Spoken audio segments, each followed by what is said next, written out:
For more on how Washington, D.C. is reacting to the current bank crisis, let's bring in Yahoo Finance contributor Kevin Cirilli. Good to see you, Kevin.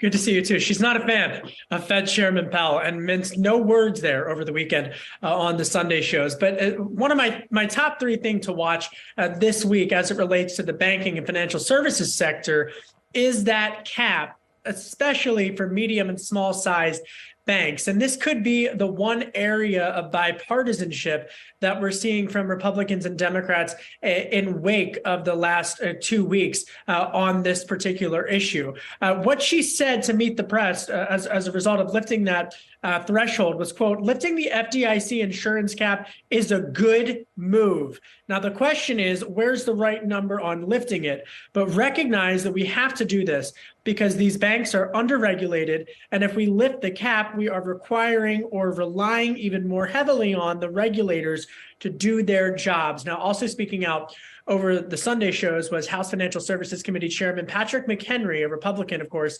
who went on to say that he, too, is in favor of lifting the cap. He went on to note that cap and that threshold was actually lifted after the 2008 financial meltdown from 100,000 to 250,000. But again, now they've got to get together and collectively decide what that threshold would be. And it could be, I'm hearing, the type of regulation that President Biden would back that he alluded to last week as well.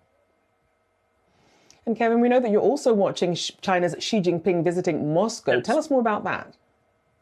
Well, look, Xi Jinping has touched down in Moscow to meet with Russian President Vladimir Putin. This comes after China outlined what they're calling a 12-point plan for Russia in order to de-escalate the tensions for Russia's egregious war with the Ukraine. Now, White House National Security spokesperson John Kirby has said over the weekend that if there's a ceasefire announcement or calls for a ceasefire, that's the result of this meeting, that would not be something that the United States would deem as a positive step. He said, quote, if coming out of this meeting, there's some sort of call for a ceasefire, that's just going to be unacceptable. John Kirby's words from the White House. Kirby is expected to brief reporters at the White House later today. But again, it just goes to show you that the U.S. and NATO and European allies are really greeting this meeting with a lot of skepticism.